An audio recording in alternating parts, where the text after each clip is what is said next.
First guys, if you are new to the channel, welcome. What we're aiming to do here is create content that is going to help you lower your scores and increase your enjoyment level. So it's going to all be about instruction and getting improvements. What I would like you to do is if there's areas in the game you'd like covering, please comment below as we endeavour to cover those subjects and uncover any sort of inconsistencies you hear people discussing, conflicting ideas, and we can help you find out what the best in the world are doing to help you e-game. If you haven't subscribed, please do. Hit that bell icon, therefore you get notified to all the latest stuff. On to today's video. What I've done in previous videos, if you haven't, go back, have a look. We have done something on coil, and we've done something on the modern versus the old backswing.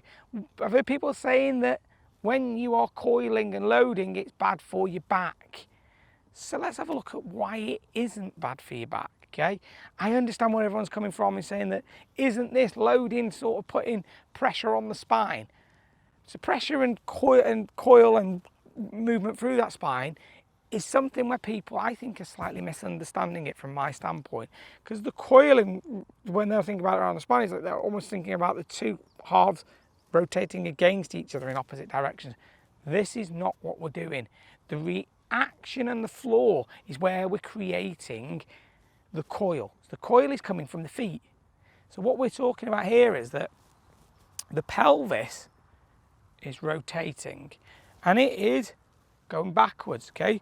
We know that the weight's going directly down the foot, which means the pelvis is getting loaded in this direction. Now, I often refer to the right side of the pelvis where you feel the load because the glute is the biggest muscle in the body.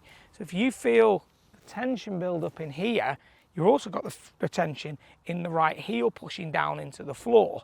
What you would do is you almost want to feel that your spike and your right foot is moving through the floor in this direction. So you are rotating against the floor, and it's that action that creates the coil. So you're resisting with your feet, which builds up the pressure in your legs, and the hips can rotate. So from here, there's no tension in my back.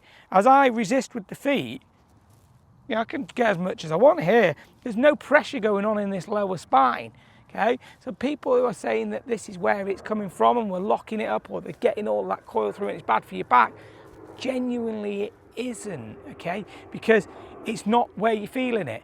The thing is though, if you are rolling over with your feet and your feet aren't creating the power and the resistance through the floor, when you rotate from there, if you coil from this point, you're going to have to lock your hips a little bit and do that by resisting that lower spine. That's where you're going to do it. But if you resist with the feet, you don't need to worry about that, because what will happen then is you can create as much shoulder turn as you can physically get to, along with not resisting the hips. So we're not resisting turn. I want you to turn your hips as much as you physically can, but I want you to resist from the floor, because that's what's going to create the disassociation. Okay, so the disassociation is coming from the ground to the body.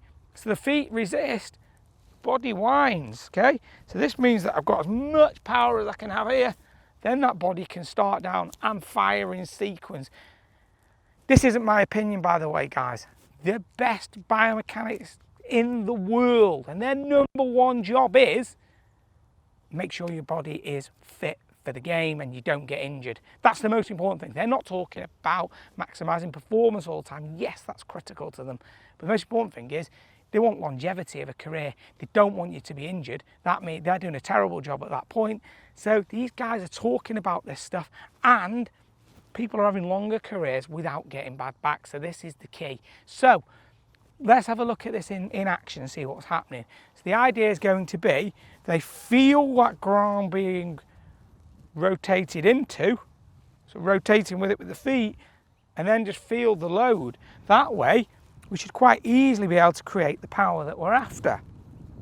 So getting that feeling of a little bit of tension, live tension through the feet, and then increase that tension through the feet whilst the pelvis loads in that backswing, and we create that coil.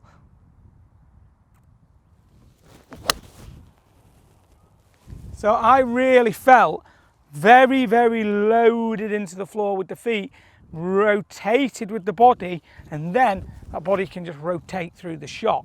So the key is you've got to get as much out that ground as you can because that means you can then use the force that you're creating in the ground to give you club head speed later on.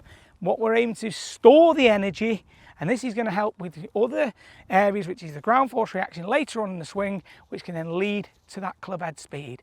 If you've enjoyed this video, guys, give it a thumbs up. If you've got any further questions, comment below, let me know. We will cover this in greater detail if needs be. As always, thanks for watching, and talk with you again soon.